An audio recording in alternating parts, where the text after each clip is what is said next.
Hi hello ವೀಕ್ಷಕರೇ, ನಾನು ಅರುಣ್. ಇವತ್ತಿನ ದಿನ ವಿಶೇಷತೆ ಇರುತ್ತಂದರೆ ನಾಡಿಗೆ ದೇಶಕ್ಕೆ ಆಗಿರ್ಬೋದು ಬೆನ್ನೆಲುಬು ರೈತ ಅಂತಾರೆ. ಬಟ್ ರೈತನ ಹೆಸರು ಎಷ್ಟೋ ಜನ ಬಂಡವಾಳನ ಹೂಡಿಕೆ ಮಾಡ್ಕೊತಾರೆ. ರೈತನ ಬಂಡವಾಳನ ಮಾಡ್ಕೊಂಡು ಎಷ್ಟು ಜನ ಮಾಡ್ಕೊಂಡಿದ್ದಾರೋ ಅದೇ ರೀತಿ ರೈತನ ಬೆನ್ನುಮೂಳೆನ ಬಡಿತಾ ಕೂತಿದ್ದಾರೆ.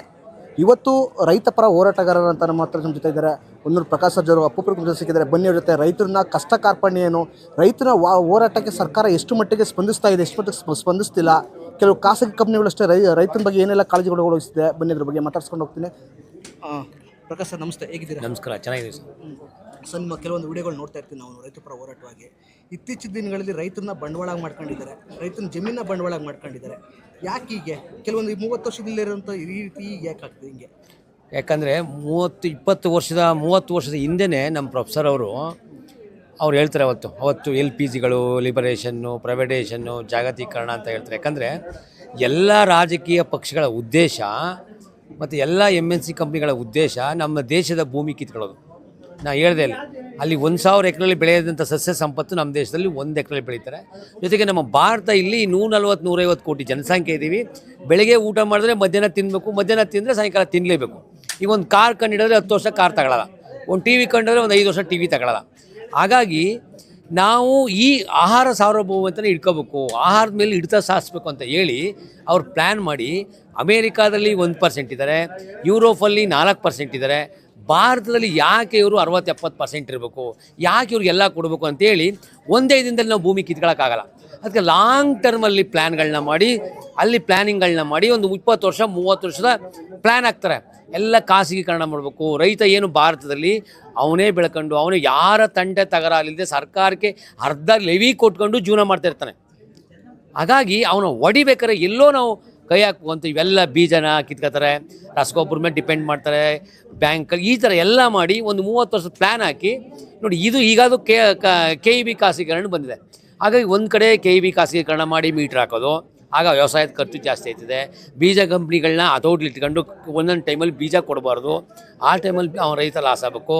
ಜೊತೆಗೆ ನಮ್ಮ ಡ್ಯಾಮ್ಗಳನ್ನೇ ಮಾರಾಟ ಮಾಡೋದು, ಮತ್ತು ಕಾಡುಗಳನ್ನೇ ಮಾರಾಟ ಮಾಡೋದು, ಮತ್ತು ಇವೆಲ್ಲನೂ ಮೀರಿ ಅವ ಬೆಳೆದಾಗ ಅವನಿಗೆ ಅಲ್ಲಿ ಬೆಲೆನ ಡೌನ್ ಮಾಡೋದು. ಒಟ್ಟಾರೆ ಇವತ್ತಲ್ಲ ಇನ್ನೊಂದು 10 ವರ್ಷಕ್ಕೆ ನಾವು ಭೂಮಿ ಆಗ ಕಿತ್ಕೊಳ್ಳೋಕ್ಕಾಗಲ್ಲ. ಇಷ್ಟೆಲ್ಲ ಮಾಡಿ ಕಾನೂನುಗಳನ್ನ ಬ್ಯಾಂಕಲ್ಲಿ ಖಾಸಗೀಕರಣ ಮಾಡೋದು, ಇಷ್ಟೆಲ್ಲ ಖಾಸಗೀಕರಣ ಮಾಡಿ ರೈತನ ಬದುಕನ್ನ ಹಾಳು ಮಾಡಿ, ಒಂದು ಸಾಯಬೇಕು, ಒಂದು ಅವನು ಜಮೀನ ಮಾರಬೇಕು. ಗಂಟೆಗೆ 2 ರೈತರು ಹ್ಯಾಂಗ್ ಮಾಡ್ಕೊತಾ ಇದ್ದಾರೆ ನಮ್ಮ ದೇಶದಲ್ಲಿ. ಇದು ಯಾವ ವಿಧಾನಸೌಧದಲ್ಲೂ ಮಾತಾಡ್ತಾ ಇಲ್ಲ, ಪಾರ್ಲಿಮೆಂಟಲ್ಲೂ ಮಾತಾಡ್ತಾ ಇಲ್ಲ.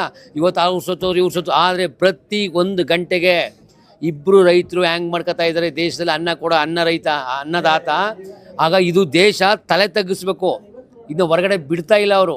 ಹಾಗಾಗಿ ಇವೆಲ್ಲ ವಿಷಯ ಇಟ್ಕೊಂಡು ಅವ್ರ ಮೂಲ ಕಾರ್ಪೊರೇಟ್ ಕೃಷಿ ಹೋಗ್ಬೇಕು, ಮೇನ್ ಅಜೆಂಡಾ ಅದೇ ಅವ್ರದ್ದು. ಅದಕ್ಕಾಗಿ ಈ ಕಾನೂನುಗಳನ್ನ ಮಾಡ್ತಾರೆ, ನಿಧಾನವಾಗಿ ಸ್ವಲ್ಪ ಭೂಮಿನ ಕಿತ್ಕೊಳಕ್ಕೆ ಹೋಗ್ತಾ ಇದ್ದಾರೆ.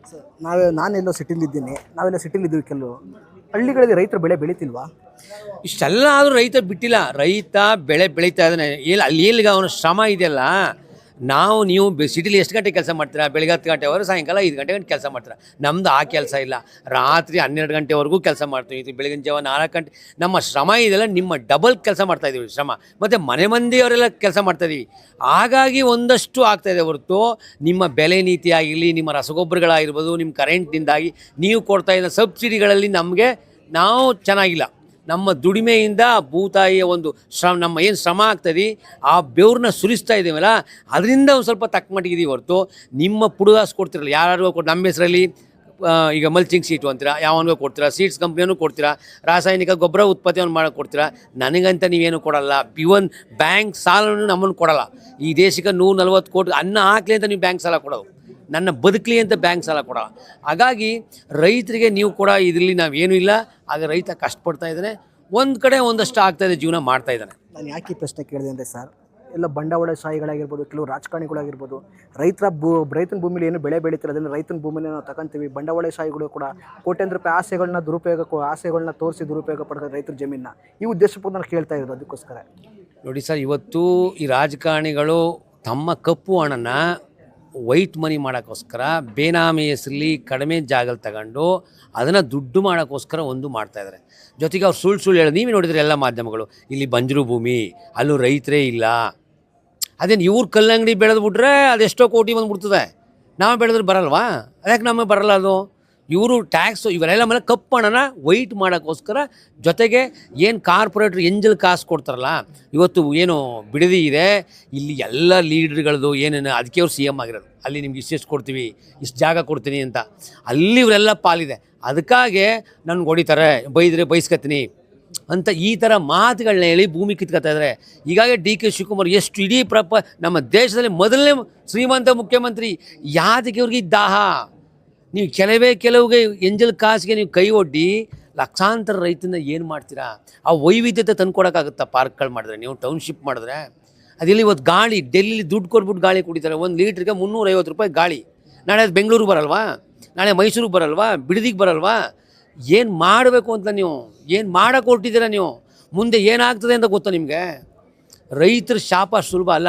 ಬೇರೆಯವ್ರಿಗೆ ಕೊಟ್ಟರೆ ಆಗ ಜನ ಕೈ ಒಡ್ಬೇಕಾಯ್ತು. 1 kg 500 ರೂಪಾಯಿ ಅಂದ್ರೆ ಕೊಡ್ಬೇಕಾಯ್ತು. ರೈತ ಇರಲ್ಲ ಅಲ್ಲಿ ಚೌಕಾಸಿ ಆಡೋಕ್ಕೆ. ನಾವು 1 kg ಅಕ್ಕಿಗೆ 500 ರೂಪಾಯಿ ಕೊಡ್ಬೇಕು ಅಂದ್ರೆ ಕೊಡ್ಬೇಕಾಯ್ತು, ಭಿಕ್ಷೆ ಬೇಡ ತಂದು ಕೊಡ್ಬೇಕಾಯ್ತು. ಹಾಗಾಗಿ ಇವರು ಅವರ ಎಂಜಲ್ ಕಾಸಿಗೆ ಕೈ ಒಡ್ಡಿ ಇವ್ರ ಸಂಪಾದನೆ, ಕೆಲವೇ ಜನ ಸಂಪಾದನೆಗೋಸ್ ದುಡ್ಡುಗೋಸ್ಕರ ಲಕ್ಷಾಂತರ ಜನ ಮಾಡ್ತಾರೆ. ಹಾಗಾಗಿ ನಾವು ಇಂಥ ಶಿವಕುಮಾರ ನಾವು ಬೇಕಾದಷ್ಟು ನೋಡ್ಕೊಂಬಂದ್ಬಿಟ್ಟು ಹೋರಾಟದಲ್ಲಿ ಇವ್ರು ಏನು ಇದೆಲ್ಲ ನಮ್ಗೆ ಗೊತ್ತು, ಯಾವ ಥರ ಕೆಡಿಬೇಕು, ಎಲ್ಲಿ ಆಟ ಹಾಕ್ಬೇಕು ಅವ್ರಿಗೆ ನಮ್ಗೆ ಚೆನ್ನಾಗಿ ಗೊತ್ತಿದೆ. ರೈತರ ಕೆಣಕದ ಪಕ್ಷಗಳು ಒಂದೂ ಉಳಿದಿಲ್ಲ. ಹಾಗಾಗಿ ನಮ್ಮ ಹೋರಾಟ ನಂಜುಂಡಸ್ವಾಮಿ ಕಲಿಸ್ಕೊಟ್ಟಿದ್ದಾರೆ. ಯಾವ ಥರ ಬದುಕಬೇಕು, ಯಾವ ಥರ ಹೋರಾಟ ಮಾಡಬೇಕು, ಅದು ನಾವು ಸಂವಿಧಾನಕ್ಕೆ ಚೌಕಟ್ಟಿವರೆಗೆ ಹೊಡಿಬೇಕು, ಬಡಿಬೇಕು, ಬೈಬೇಕು ಅಂತಾರೆ. ನಮಗೆ ಗೊತ್ತು. ಎಲ್ಲಿ 3ನೇ ಮಾಡಿಯಿಂದ ಕುರ್ಚಿ ಸಮೇತ ನೂಕ್ಬಿಡ್ತೀವಿ. ನೂಕಬೇಕಾ ಉಫ್ ಅಂತ ಉರುಬಿಟ್ರೆ ಕೆಳಗೆ ಬಿದ್ಕತ್ತೀರ. ಶಿವಕುಮಾರ್ ಅವರೇ, ಎಚ್ಚರಿಕೆಯಿಂದ ಮಾತಾಡಿ, ಎಚ್ಚರಿಕೆಯಾಗಿ ನಿಲುವು ತಗೊಳ್ಳಿ. ನೀವು ತಿಂತಿರೋದು ಅನ್ನ, ಅವ್ರು ಎಂಜಲ್ ಕಾಸಲ್ಲ. ಎಂಜಲ್ ಕಾಸು ತಿಂತೀರಾ ನೀವು? ತಿಂತಾರಾ? ಏನು ಉಣ್ತಾರೆ ಇವರು? ಅನ್ನನೇ ಉಣ್ಬೇಕು. ಏನು ಅನ್ನ ಇಲ್ಲ ಬೇರೆ ಅವ್ರು ಕೊಟ್ಟರೆ ಎಂಜಲ್ ಕಾಸು ತಿಂತಾರಾ? ನಾವು ಬೆಳೆದ ಅನ್ನನೇ ತಿನ್ನಬೇಕು ಶಿವಕುಮಾರ್ ಅವರು. ಆದರೆ ತಿನ್ನೋದ್ರಿಂದ ಯೋಚನೆ ಮಾಡಿ ನೀವು ನಿರ್ಧಾರ ತಗೊಳ್ಳಿ. ನಿರ್ಧಾರ ನೀವು ನಮ್ಮ ವಿರುದ್ಧ ತಗೊಂಡ್ರೆ ನಿಮ್ಮ ಕುರ್ಚಿ ಉಳಿಯಲ್ಲ.